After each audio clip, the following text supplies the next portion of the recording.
Good morning, everyone. Happy Sunday, or whatever day it is that you're catching this replay. If you're catching this replay on YouTube, I'm so glad you're here. If you're catching me live right now on Sunday, I'm so glad you're here. Thank you for joining me again at Freedom Harvest Farms. I am out in not only the vineyards, as you can see, but also in my gardens out in the front. And today we're going to talk about one of the principles of permaculture. You know, over the last 5 weeks, we've been talking about the principles of permaculture. Now in this 6th week, we're talking about produce no waste. I'm going to go on and talk about that in just a minute, but I wanted to start out by just kind of talking about some things that are going on the farm and showing you guys around and what a late June garden looks like when we've had a really hot, boom. It went from this amazing, long, beautiful spring with lots of good rain into a summer solstice, and then just temperatures are increased, and we're dealing with a lot of, we haven't had any rain. And so how are my gardens, my regenerative and permaculture gardens, actually doing through that weather? And for that matter, how is our fruit doing? Our figs are doing, how are our figs doing, how are our grapes doing? Everything is actually still looking really good, but it's ripening a lot faster. Of course, things ripen and actually will ferment if they stay on the vine or on the plant too long, and then they change into something different. And so you want to try to harvest them as soon as you can. You also want to try to harvest the grapes before the birds get a hold of them, because that's what you aren't the only one that's looking for the ripe tomatoes and the ripe grapes and all of that. Everything is thirsty, and everything is hot, and everything needs food. And that is one of the things that I'm constantly talking to you guys about regularly, is the idea that first question is, what do I do about the caterpillars that are eating everything? You let them eat what they're eating. They're eating sunflowers. And that's, essentially you put the sunflowers there for the most part for them. That doesn't mean that you don't obtain a yield every time you have an opportunity, just like we talked about a few weeks ago. But the fact of the matter is, the biggest yield of sunflowers for me is actually giving it to the pollinators, so that everybody has something to eat, everybody has something to drink. And if everybody has something to eat and everybody has something to drink, they're less needy and clawing and taking things that they don't need to be taking. They don't have this need to store up and put away things because they might be without someday. And oftentimes they don't even have the consciousness like we do to really even understand that. But at the end of the day, if you as a human begin to understand some of these concepts and these regenerative concepts and these permaculture concepts, you begin to understand how it all integrates together. One of the things that I thought was really interesting about the permaculture, as I began looking at each one of these and how I've actually dug in, because what I like to do is what I call hands in the dirt learning, but it's also teaching and learning. Whenever I'm trying to learn a new concept, the best way for me to get my hands in the dirt is to participate in it and share what I'm learning. And when I do that, I pick things up.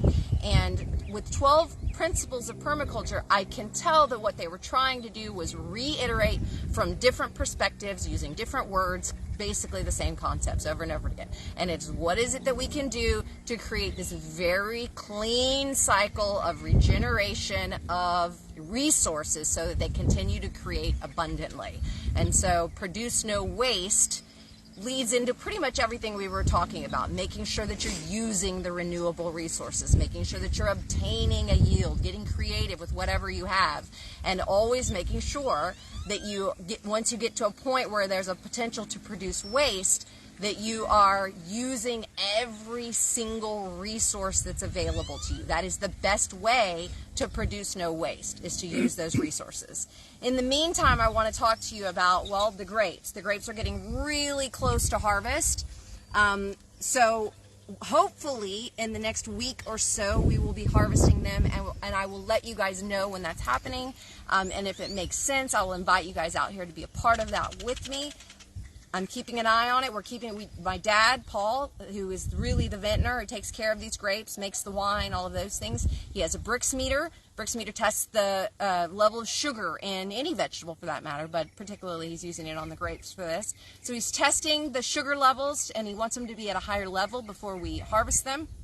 So we're watching out for that. In addition to that, on Tuesday, I've got my Food as Medicine cooking class This is a class that really just helps you stay on course with a clean diet. Clean up your diet. How do I do that? How do I continue to feel satisfied? How do I meet all of the desires and the cravings that I have and still stay on a clean diet that makes me feel good, mind, body, and spirit, right? And so that's what the Food is Medicine is really about, and that's on Tuesday. If you're interested in getting more information about that, just message me. I'll drop the link down into the comments here below. If you're on YouTube, you always know that you can just simply message me, and I'm happy to get in touch with you guys and send you the link to my website, which will actually help you get the tickets for that. So that class is coming up on Tuesday, and then of course we've always got the farm open on Monday for garden healing. Now I just kind of wanted to walk down this aisle and let you guys see a little bit about what's going on in the garden right now, and like I said, in late June. You can see that my okra is coming up. I am starting to harvest a little bit of okra. This okra came up on its own. Why? Because I just constantly threw out okra seeds in this area, knowing that this was going to be my sweet potato patch, and then it was going to eventually grow over sweet potatoes, and the okra would grow up over the top of it. And so that's a companioning and allowing things to grow in the way that the soil temperatures and nature is going to do its part, and I don't really have to do a whole lot. The reason why I don't go out of my way to plant okra super early in the spring is because I don't want it to take up the space yet. If this is when it sprouts, comes up, and starts producing on its own, and nature is involved in that, that means that I'm getting it at the best time of year for that plant to be the most successful. It means it's going to have the most produce. But if I understand that okra can be planted in a hotter soil, the soil temperature, it can germinate at a hotter temperature, right? I understand that it can actually live through the summer heat and that it can produce all summer long. Then there's no need for me to rush that one. I'm going to put other things in place before that one goes in. So it's just now getting to the point where I'm starting to harvest the black-eyed peas, the okra, the heat-loving celosia flowers, and things like that. So there is a succession and a timing, and a lot of that has to do with watching nature and allowing nature to turn that, that insect is trying to bug you, allowing nature to turn that produce that into a yield, right? Make it actually become something that is not wasteful. Okay, right? You have to go away. He was trying to get you to go away. He was like, "Excuse me, you're in my space. Excuse me, you're in my space." I want to show him this pretty sunflower. Oh yeah. So what I've got, and I just harvested so some beautiful, massive ones, the mammoth-size sunflowers with the sunflower seeds in them, and of course you can see that these are real. This is actually a really important pollinator. Oh. Yeah, it's coastal fritillary, maybe. Don't quote me on that. Those of you that are native insect people around our area, help me out. Give me the right answer if that's the wrong one. But I know that it's an important pollinator, and it is looking for food, right? And so if it's eating this, then it's less likely to eat other things that I don't want it to eat. You can also look around down here and you can see that it starts to get barren in the summertime, kind of like it gets barren in the wintertime. When I go out and clean, I'm leaving the ground bare because I'm not going in and planting a whole lot of seeds like I do in other times of the year. Most of the rest of the time of the year, I'm constantly replanting. So you can see a little bit of bare. What you're going to see as we work further down is that I don't want to leave anything bare anymore because it's too hot. Look at this. Do you see how dry that is? That means there's not any life going on inside there. Down here, you're going to see I have to actually dig, and you're going to see that I can actually still clump this stuff together. So there's some moisture down inside here. So I'm conserving this moisture, meaning that some of these plants have the access to like come down into this area and pull the moisture out where there wasn't any moisture for them up on top. I'm clearly not germinating because if there's no water in the top part where the seeds are, then there's not a whole lot of germination, which is kind of okay this time of year because I don't want the grass to grow in here. That's not what I want inside these areas right here. But at the same time, I'm also not going through and just weeding everything. I'm keeping an eye on my okra. As my okra starts to get bigger, I can start to harvest that on a regular basis and just keeping an eye on it. Come inside here and look how beautiful this little section is right here. just the beauty of what's happening here. And before too long, this is going to be a celosia forest. And there's shade, and down inside there's holy basil, and there's new okra coming up, and there's lots and lots of good basil and peppers and eggplants and things like that come this direction. Sorry, I forgot. I didn't realize that water was still on over there. I mean, I knew it was on, but it like there. So this is what I'm doing right here. This is the way I water. I don't have an irrigation system. The best way for me to do it, look at this right here. This is a good example. And look, even insects are going there to get some water. You see, I've created a pool over here, and I'm just flooding these ponds. I'm creating ponds of water over here and just letting this stuff get super moist down inside there. That's where that moisture can be contained, and then the plants are able to access moisture because there's moisture deeper down in the soil. I have mixed in here a good example of successional things. You can see, look, giant broccoli plant over there. It's actually doing well. You know, I could actually, the leaves of that are going to be a bit more bitter, so they'll be stronger for someone like me that wants to eat more bitter flavors. They're not going to be for somebody that doesn't eat a lot of greens, but that's something that I could actually take those greens from it and make them into something if I wanted to. But in the meantime, it's also a place that the insects can get. So think about that. Produce no waste. That is an example, even though I know that the truth is what they're talking a lot about is the plastic and the, every single piece of tool that breaks, we just throw it away and buy a new tool. Those are the kinds of things. The fact of the matter is that concept of producing no waste is how farming has always been. You can't allow there to be any waste. Until we got into the industrial machine version of growing agriculture, you had to create an equal balance all the time. You had to constantly create an equal balance. And it didn't always work because we didn't know then as much as we know now about the science of how soil and water and, the idea that we would just make a puddle of water over there, someone would have said, oh no, that's going to be a problem. Now we understand, create a puddle of water, because then your plants get used to what your climate is like down where we are. What is our climate down where we are? It is a drought, flood, drought, flood. Now my plants start getting more used to, as I'm helping, what would our natural weather be? We're going to get at some point a major rain, a major hard storm that's going to put pounding rain and wash all the soil away. And I need some of that water to stay in my land, which is the reason why, and Mom was looking down here just a minute ago, where you've got lots of mulch. It's not creating a giant wet puddle. It's actually absorbing into the mulch that's there and holding life down inside there. If I dug that up, you're going to see that my fungi is actually very healthy inside there. So you can see the perennial growth that's occurring here. You've got peppers, you've got eggplants, these amaranth and stuff like that are growing inside there. A lot of times before we understood that amaranth was something we could actually use, we just got rid of those plants. But instead, and this is an amaranth that I planted. It's not just a weed or careless weed or whatever some of the other names, pigweed that people often call them. That's actually a purposefully planted amaranth. And so what am I going to do from that? I'm going to take it as it starts to head, and I'm going to take it to my chickens. So I'm producing no waste. I'm giving them some food while they're eating their own eggs, and I don't want to give them expensive food from the grocery store. So you can see here, look, nice little eggplants. And of course I'm harvesting these daily so that I can give them to my customers and to my family for eating. So tomatoes, eggplants, peppers. You can see all the little, let's see, are there some peppers going on in here? I must have just harvested these from this last week. Oh, there's a new one kind of going on right now. But I do want to make sure that peppers like this heat, but I still want to make sure that the fruits can get enough water. So I'm, move my hose down here and kind of let it flood down here. Now I only do it for an hour or two each day, so not every section's going to get that kind of flooding like that. Another section down here. Now look down here. I started weeding this row along the edge right here, which basically just stripped everything out.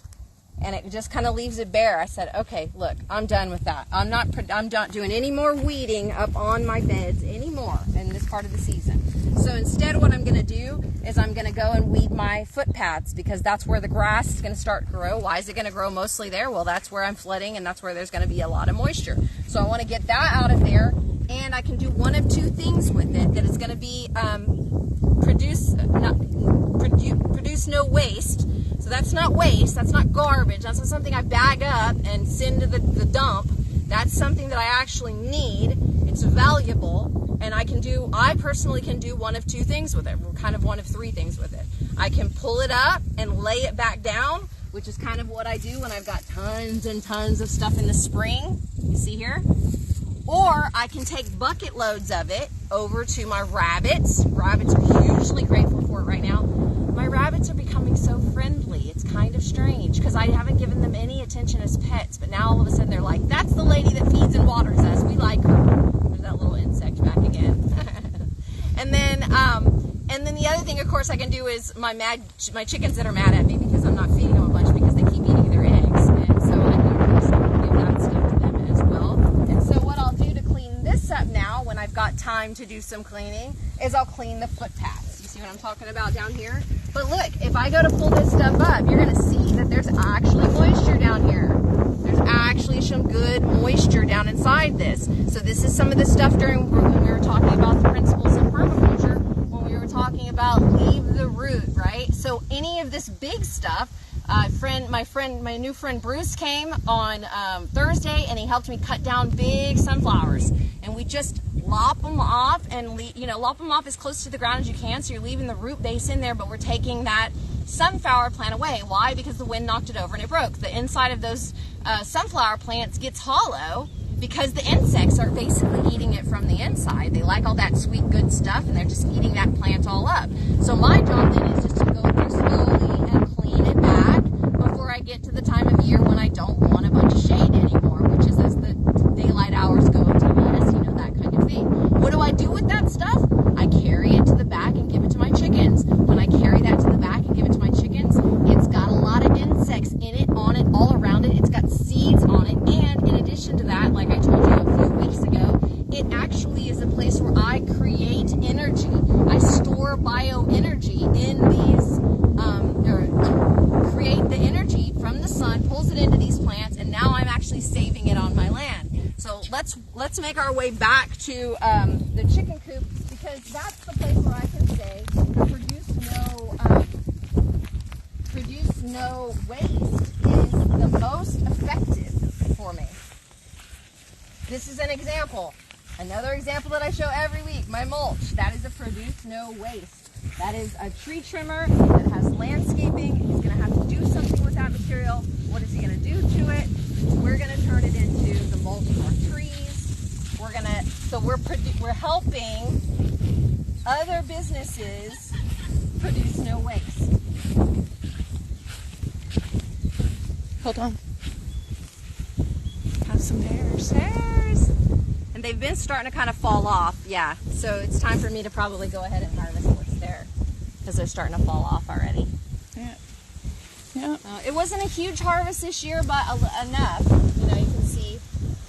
And what happens with this, and this is a lot, the first question I'm always going to get asked is, what kind of fruit can you grow out in Texas?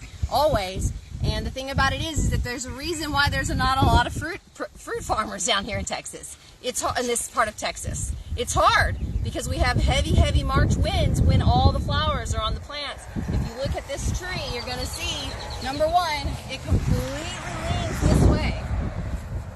Number two, all the fruit's on this side of the tree. And so that's because of the heavy south winds that blow and start to turn, like when the winds turn in March from north to south, and they start coming north, south through March, that heavy wind, we're talking about like 50-mile-an-hour winds sometimes that are coming through during that time of year. And they're blowing all the flowers off the trees. In addition to that, of course, depending on what soil you have, we have heavy clay. We hold a little bit too much water. And then we go from one extreme to the other. This is why I talk about flood, drought. Get your plants used to flood, drought. Don't feed them water every single day, all the time, a little spritz of water every single day, all the time, because that makes them unhealthy. And on the top, they're spreading pathogens around. And then, go ahead and come on in. On the top, they're spreading pathogens around, and then in the soil, they're actually not getting their strong roots set in so that they can actually access some of the water on their own without you having to be there to do it for them during the drought time.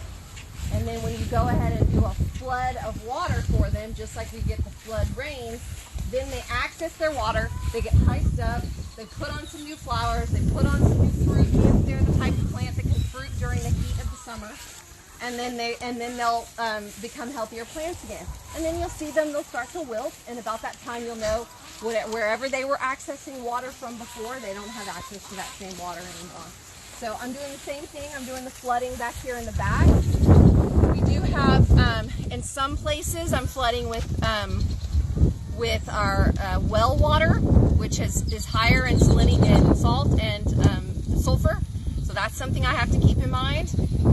And that one I want to run every 1 to 2 hours as well to make sure we let the well, restock just like we would.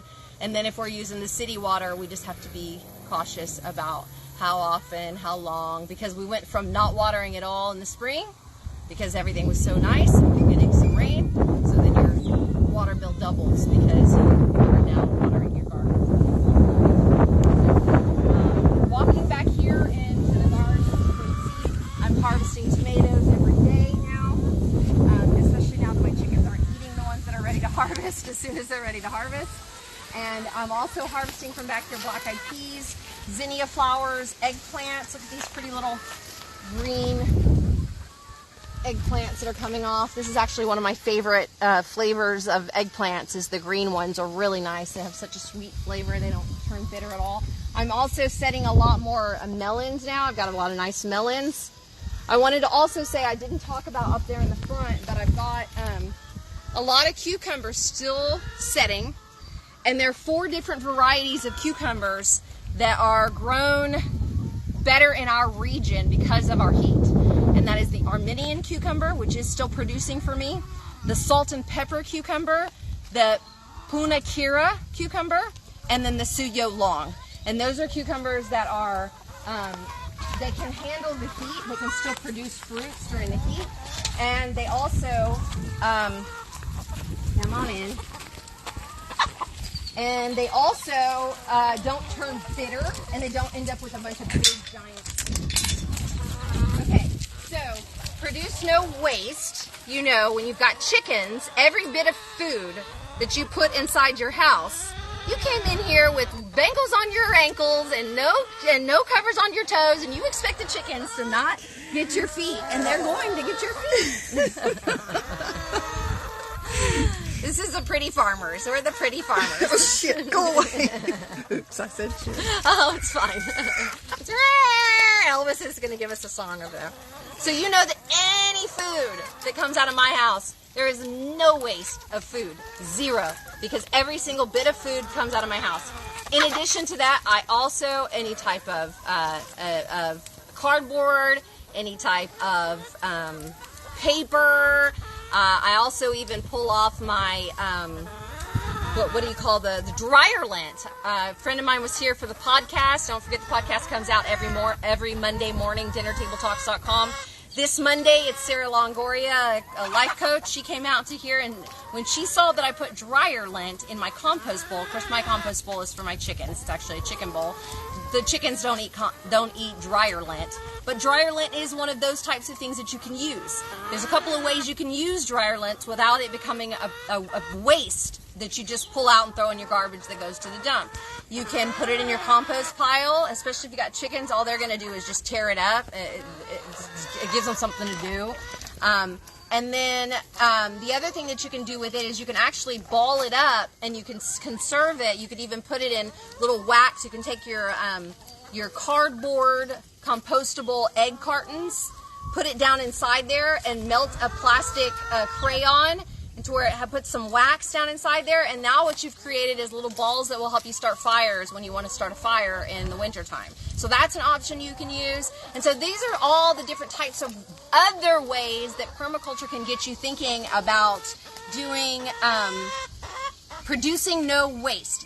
And really what they are trying to do more than anything else is to get you constantly think. about what can I use that for. I've even gotten to the point over the years where anything cotton, if it's a cotton towel, if it's a cotton bandana, anything cotton that's kind of torn up and no good anymore, even that becomes waste in my compost, because that's stuff that will break down, especially when you have animals like chickens. They're going to tear all that crap up anyways, so they're just going to turn it back into something that becomes a part of the earth. And the thing is everyone often talks about it's nice to have organic materials inside the dumps where we put our waste, right? The thing about it is that that's putting it all in one place where it becomes unusable. That's like same thing with like your chicken pens. If I didn't put a bunch of mulch and sunflowers and all kinds of living stuff down inside here, this would become a wasteland that has got a lot of heat. It's going to have ammonia, it's going to have bad smells, and these are all the kinds of things that happen around dumps as well. We create the wrong kind of heat and energy and ammonia and smell and all of that kind of stuff. So what we're trying to create is a very healthy living space where we can use all of our waste. Basically, produce no waste means nothing is waste. So even the plastic things that you have, how can you think about and become aware enough about those things to actually turn them into something? Of course, anything that has any life in it, we are going to put right back into the land here, period. We had last summer, the drought was so significant that our tank went dry, our animal tank went dry in the back. And it's a big, nice tank that had big catfish. I mean, catfish probably this big, this long, big catfish. Probably 4 or 5 of them. And because it went completely dry, we ended up losing some of those catfish. So what did we do? We dug a big giant hole underneath our compost area. We put the catfish down inside there. So now that energy that was a catfish is now life creating in my chicken pen over there. And that's what we're constantly doing with things. Even if my chickens are pains in my rump right now, because finally we got them to stop eating the tomatoes by putting up this aviary netting. Now they're eating their own eggs, right? So they're clearly irritated at me right now, but at the same time, I wouldn't give them up because they're an extremely important part. You can't have that, it's not for you. They're an extremely important part of that cyclical nature that we're constantly looking for. And again, if you go back through all 12 of these permaculture principles, they're going to bring it all back to a few very specific concepts, and it all has to do with keeping within that life cycle and understanding that everything is interconnected. And if we portion things off into silos, we create problems within the silos that we then can't fix. And that's essentially how we got to where we are with the issues that we're having today on the planet, for that matter, and within our own government and systems and cultures and all of that kind of stuff. So, all right. Lots of good stuff going on in the chicken coop. Lots of good stuff going on at the farm. Don't forget Mondays, the farm is open for garden healing. 9 a.m. to 11 a.m. is usually the morning time period slot. It's pretty nice. It gets hot fast, so just remember that. And then also, if you are interested in coming out after 6. Now, check in with me because I do schedule things on Monday evenings sometimes, and if I don't know you're coming, I won't be prepared for you. So let me know you're coming. Check in with me to make sure it's a good Monday to come out in the evening. This time of year, it's really nice after 6. You'll see me going live very often on my personal page at sunset on this time of year because it's just really, really pleasant in the garden. And I actually love to show off what's going on in the heat of the summer and in the frozen parts of the winter, because you can actually see what's occurring in regenerative nature here at Freedom Harvest Farms, which is the reason why I'm repeatedly wanting to invite you out to come and see, because what you have in South Texas now is something that you haven't really had in the past to look at, and that is what does consistent regenerative efforts of garden and farming and agriculture look like as it grows and shifts and changes, and as someone truly invests the time, the energy, everything in order to keep it growing in this cyclical nature. Sorry, I'm very distracted by someone back there kicking chickens and all kinds of... It's old man. He didn't take it well. Look at old man. Look at I him. know, I was like... He's...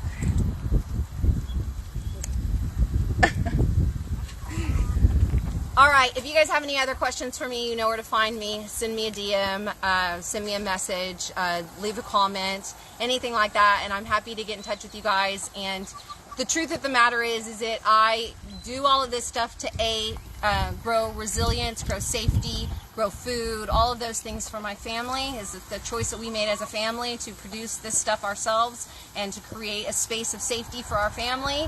But the second thing to that is to create a space that gives you the opportunity within this region, in this community region, to see what something looks like as you begin to hear more and more about it in the media, because you're going to begin to hear more and more about how regenerative works, how it doesn't work, how it's not the answer, how it's not going to feed the world. All of that junk is going to be discussed in the media. You're going to hear more and more of it every year.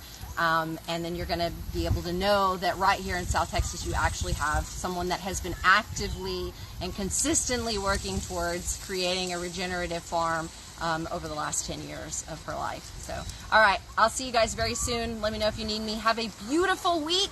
I love you.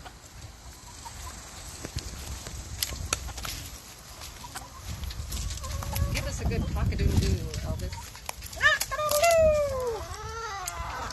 Can you? Nope. Bye-bye. I'm not a performing rooster.